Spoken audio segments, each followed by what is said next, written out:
Welcome to the podcast, Truck Hauling Talks. I'm John Jackson. The goal of this podcast is to bring you thoughtful discussions, interesting points of views, insights, and valuable information that you can apply to your trucking operation. The podcast is dedicated to exploring the most pressing transportation challenges from development and start to implementation. Truck Hauling Talks believes that transportation is an essential part of our daily lives and is passionate about finding ways to make it more sustainable, efficient, and profitable for drivers and small businesses. Thank you for listening to Truck Hauling Talks. Now here's this week's podcast. Okay, now I noticed a lot of plates, base plates, out of the state of Indiana with truck drivers. Is there a particular reason why people choose to go to other states, although they may live in another state, to have a base plate registration done? Good question. So a lot of truckers, they will go to Indiana because, maybe they feel like the leasing aspect is easier. The regulations may not be as complex as they hope. But keep in mind, as we've shared before, what may work for one trucker may not work for you.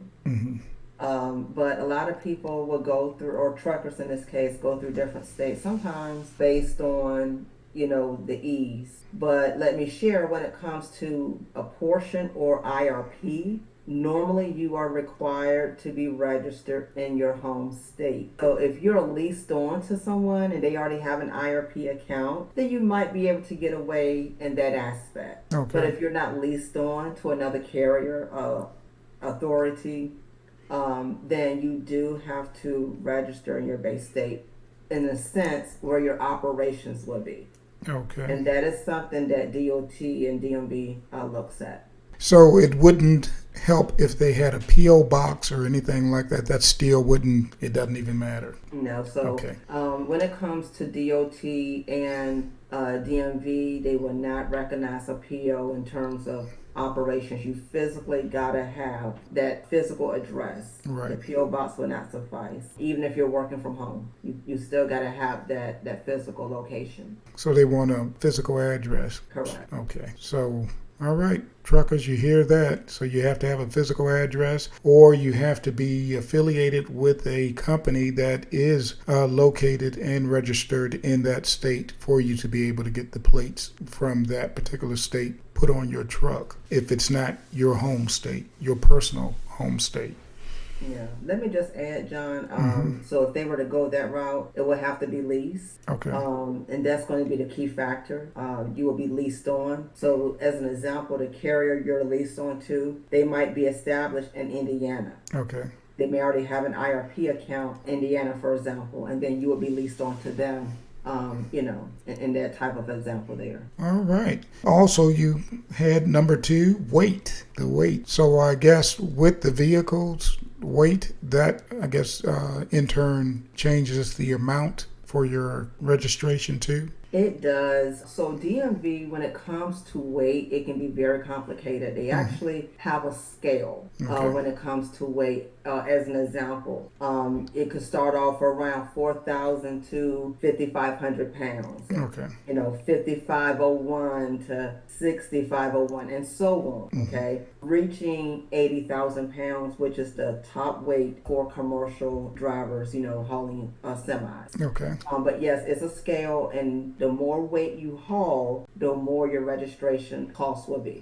What about those who are dealing with the oversize? So oversize, in that regard, you will be required to get an overweight permit. And then sometimes when it comes to dimensions and things of that nature, you'll be looking at, a dimensional permit, based on your state. So you do have the overweight permit, then you also have overdimensional as well. Just depends. You can have one or the other, you can have both. Okay.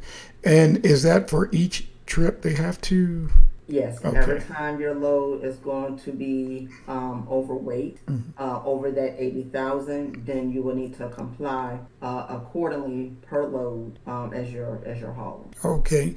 And is that for each state that they go through? Do they need to get a permit, or is it something that can be done from the base state that you're trying to get the permit from? It can be done through, if you're hauling within that base state, then yes. But if you plan on going through every state pertaining to being overweight, then it is likely you will need to have that permit for each state. And you will need to comply. You'll reach out to the DOT, whatever the motor carrier department is called in that state. Okay. You will reach out to them for guidance because every state have their own processing guidelines as well as time frame. But yes, every state you will have to comply with. Now, when do they decide? And I'm not sure if this falls in your threshold or not, but like when they have the cars in front of the big oversized vehicles. The pallet cars? Yes. Do they have to do anything special or they're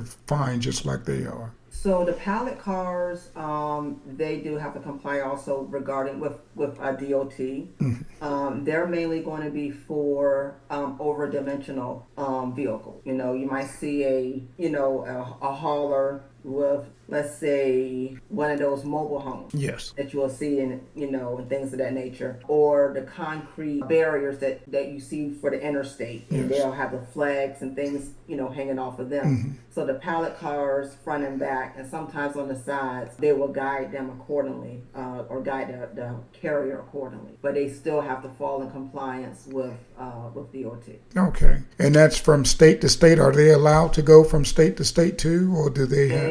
They will, but again, they will still need to be within guidelines of every state because, again, you're looking at weight, you're looking at, the scales, things of that nature. So you still will have to comply accordingly. And normally, it's going to be their responsibility before that trip starts to make sure if they're in compliance or not. Okay. Because you don't want to be doing a bunch of stopping and going while you're hauling and only to find out that, we need this, we need that. Correct. The customer is going to be very annoyed if that happens because it's going to delay their item. So it's best to do your homework when it comes to, overweight permits, over-dimensional permits, the pallet driver for the cars and all of that before you take that load. Okay. What about hazmat? How does that work? Do y'all do anything with that as well, permits? We don't do anything with hazmat.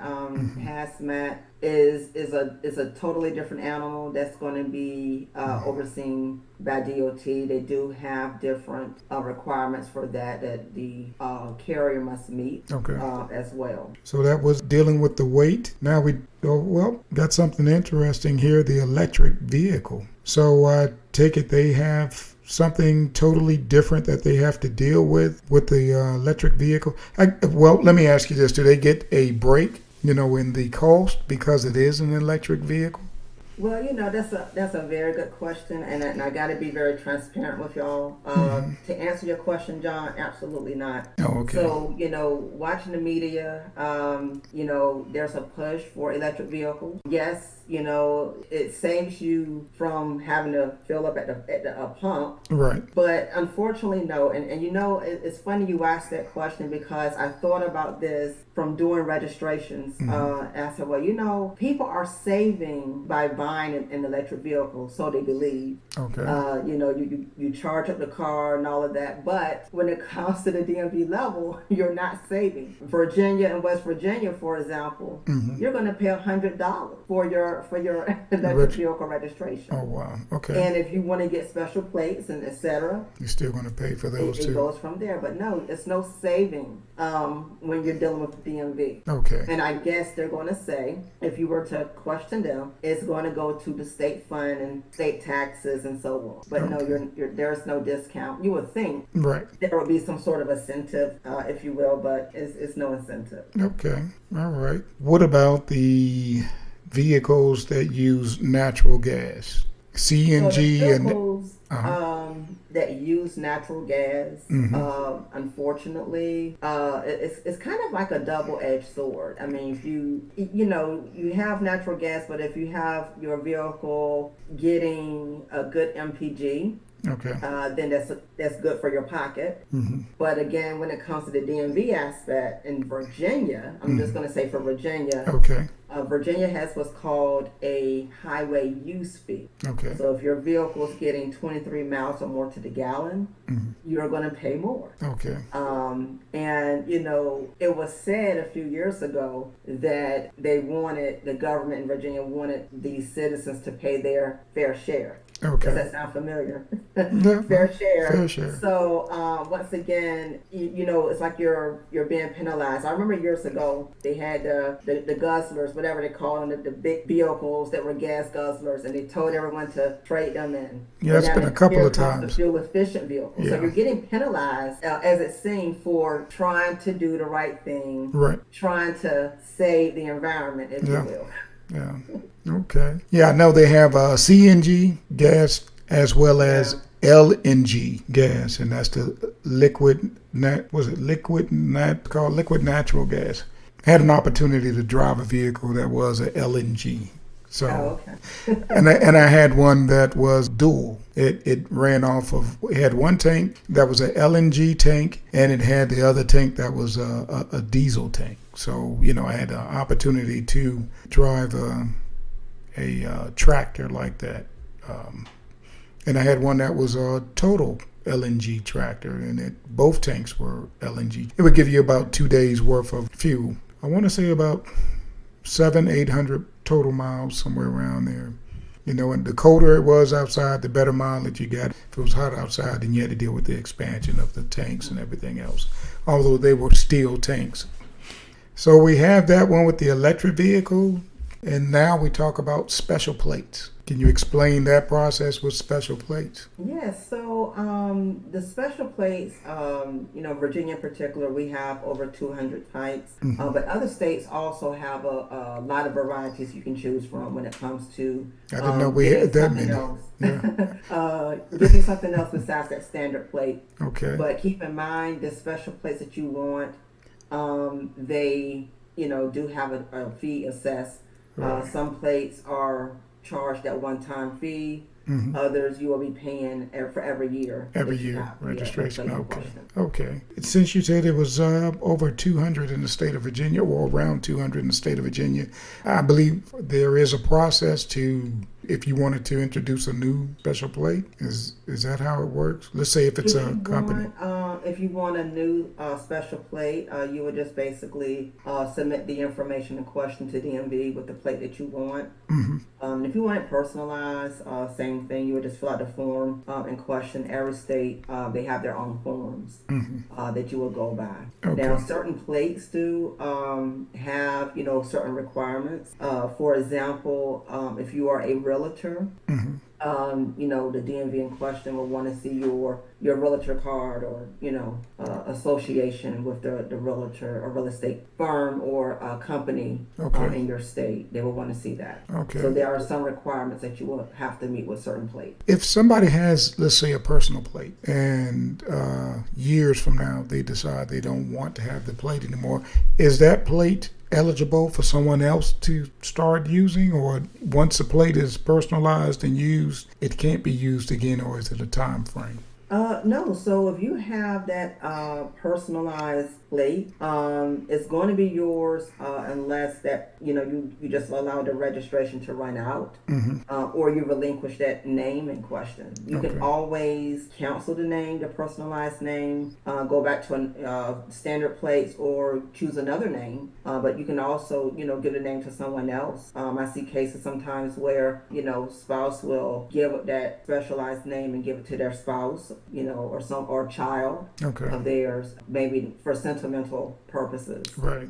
So that is an option. It's not eligible for anyone else to use that once it's a personalized plate, unless it's relinquished by the original. Yeah, unless it's relinquished. So that's going to be one option. The other option is, you don't renew your registration. So, for example, in Virginia, if you don't renew that registration, the name and the plate will become deactivated within 6 months. Okay. Sometimes you might have a little bit longer, but normally it's 6 months. And then it's basically free grabs for anyone that wants that personalized name. Okay. Well, that's good to know for those who want special plates or personalized plates. So I have up here length of registration. Can you explain that a little bit? Length of registration. I guess that we're talking about time frame. So normally your registration length is going to be 2 or 3 years in Virginia. Okay. The standard for not only Virginia but other states is going to be that 1 or 2 years. Some states give you even 4. It just depends. But normally you're looking at 1 or 2 years. Okay. Now, certain states will prorate your registration time as a courtesy. So let's say you have stops on your record, or there's some other requirement that you need to comply with. They may give you a limited registration time. Okay. It could be for a few days, a few weeks, maybe 2 or 3 months. It really depends on the state, and it depends on the matter that you need to comply with. Okay. All right. LVR fee.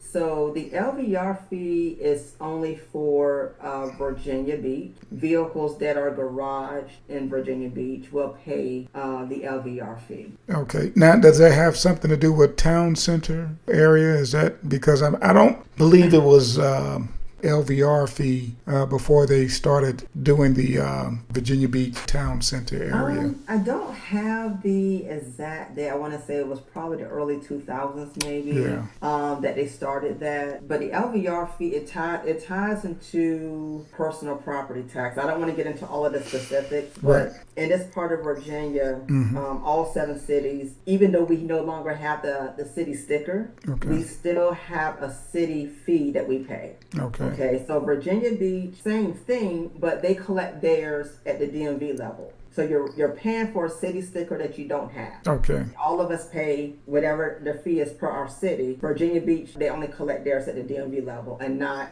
through the commissioner revenue like the rest of the cities do. Okay. I don't think it's about the town center. Virginia Beach is expensive anyway. Yeah.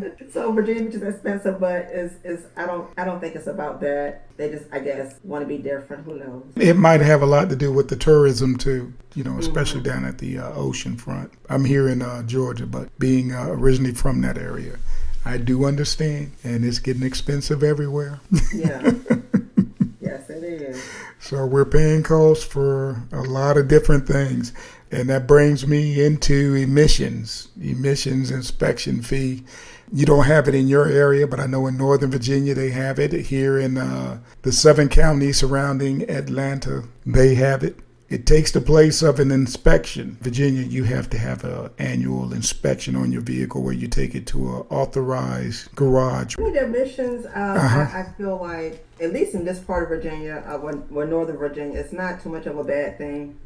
And truth be told, it honestly could be more expensive. So it's good that it's not. Yes. I know California is ridiculous. So when you start talking about emissions, yes. You go to California, you'll really see what it's about. It's horrible.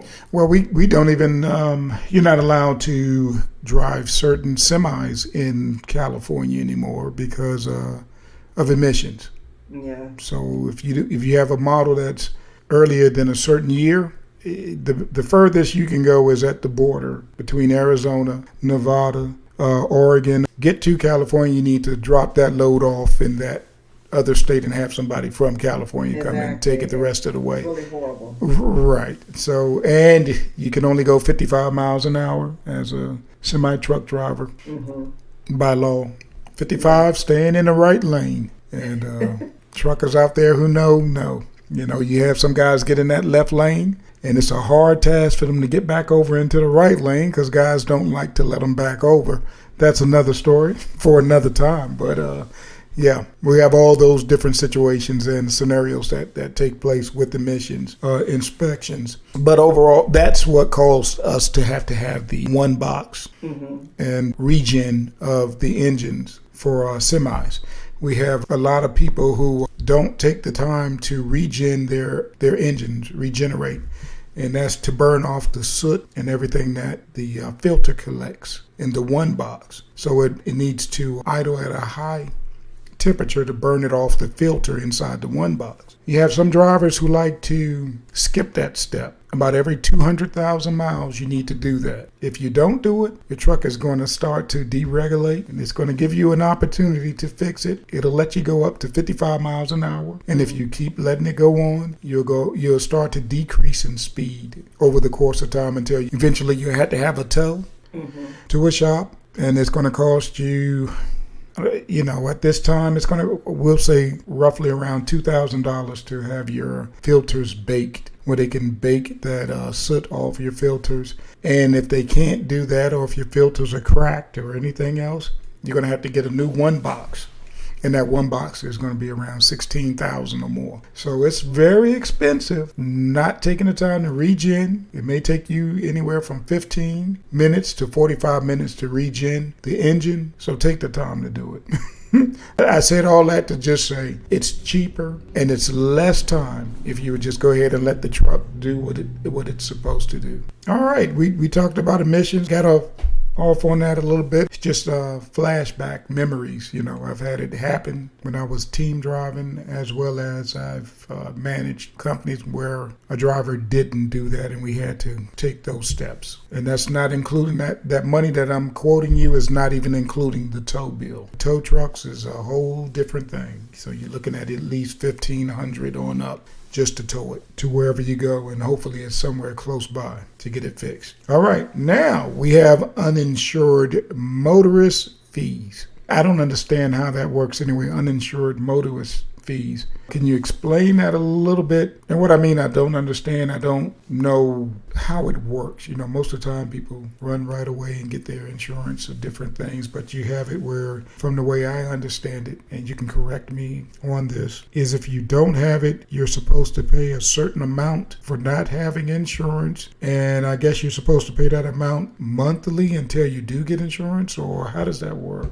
So, no, you would, well, here's the thing. If you are getting plates for that vehicle for the first time, or you're renewing, DMV is going to ask you for that proof of insurance, or the insurance company's name. If you don't have coverage, then they will offer you the option of the uninsured. Okay. So in Virginia, it's $600 and some dollars that you would pay if you don't have it. Now, annually, is that for the year? It's for that year. Okay. I really don't want to say for the year because they don't really tell you that. Okay. But it's not insurance. And a lot of people don't really look at that. It's not insurance. It's not going to protect you, the driver, on the road. Okay.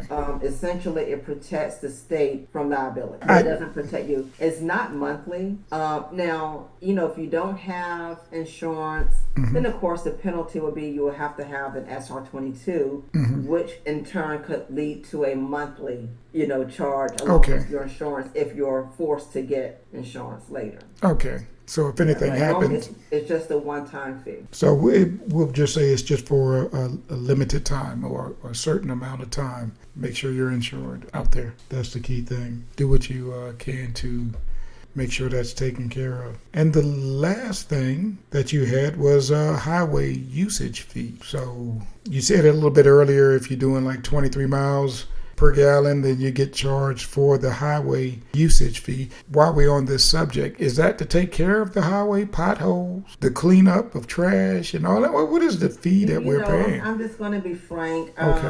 Infrastructure is not my field of expertise. Okay. So I'm not going to really open my mouth to that too much. But you would think that's where the fees are going. But we see a lot of potholes here. Yeah. They're everywhere. They're starting it makes you think. But the thing behind it is that those that have the fuel efficient vehicles, it's like, hey, they're not paying their fair share. So we want them to pay a little extra. Okay, so the higher miles your vehicle gets you, the more money you have to pay into highway usage. Let me give you an example.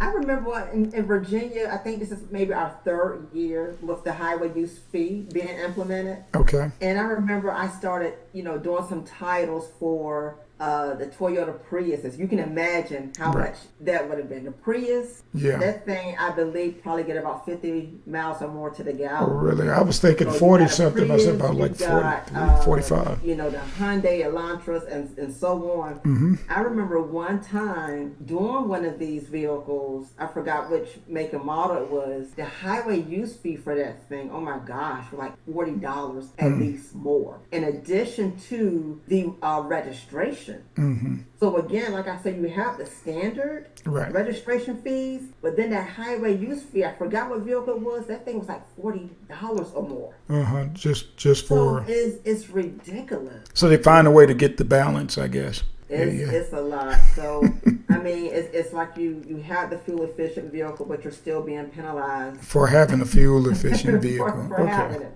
Okay. So I guess that's the same thing for the dual type vehicles that the hybrids. I guess it's the same thing for them too. They pay a little bit more because they Correct. do have electric and fuel. Hmm. Okay.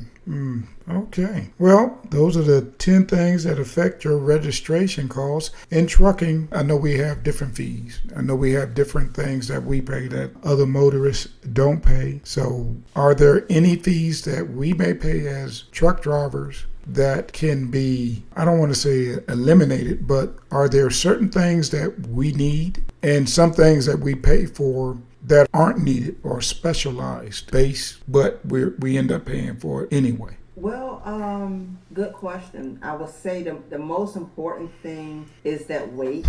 Mm-hmm. The standard weight in commercial hauling for truckers is going to be 80,000. That's what you guys mainly will haul. Okay. However, that's not everybody's story. So be very sure that you know your weight. If you're Okay. going to be primarily, hauling, under 80, why get the 80,000 if you don't need it? Okay. If you have like a Ford 350 or dually, you might be, hauling Right. vehicles. Right. That might put you at around maybe 40,000 pounds. Why, you don't need to, just go with 80 or whatever. Be very careful. Sometimes the mistake can be at the DMV level, the clerk that's waiting on you.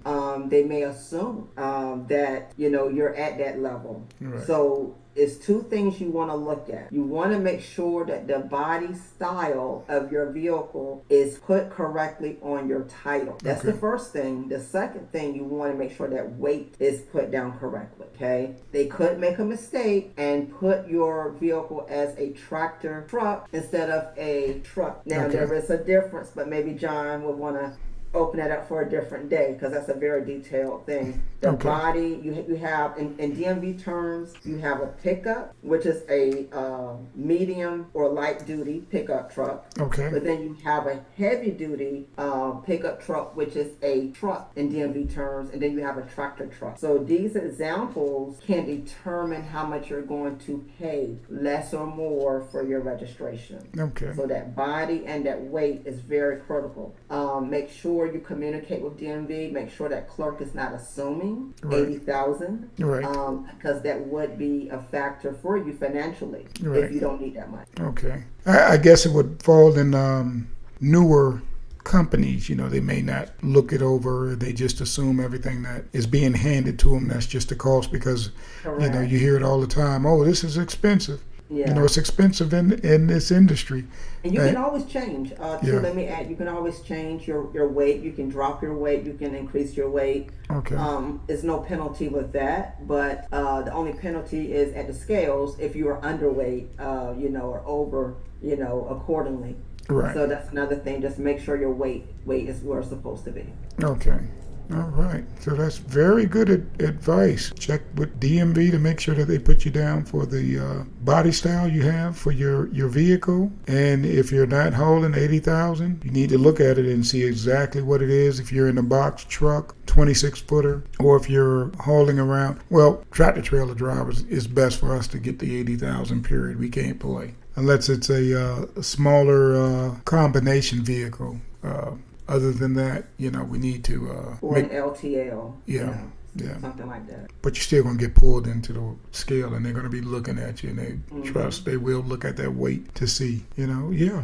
These are the 10 things that affect your registration cost. I'm here with Chanel of Wisdom and Authority Title Solutions, and she's on YouTube, so you can check out her channel. She gives weekly informational videos that you can get a lot of good answers, a lot of questions answered. Check out her page. So, thank you again for this podcast. And we're going to be coming to you weekly. This is John with Truck Hauling Talks with Chanel of Wisdom and Authority Title Solutions. And we are doing a collaboration. We're dealing with a lot of different situations with truckers who are trying to go into being owner-operators, and just giving you those steps that you need to take to get your vehicle registered. Or if you're looking at purchasing a vehicle, look at our earlier podcast or listen to our earlier podcast where we talked about going to an auction, the different things to look out for there, as well as registering a vehicle, making sure it's in the proper name to keep you from having delays. So each podcast, and right now we're doing it at least once a week, we're going to be discussing these things. So if you have any comments, if you have any suggestions, if you have any questions down below, leave your comment. We look forward to dealing with any issues that you may have. Even if we can't help you, if we can point you in the right direction, we'll be more than glad to do that. So like, share, subscribe, leave a comment, and thank you again for tuning in, and we will see you next week.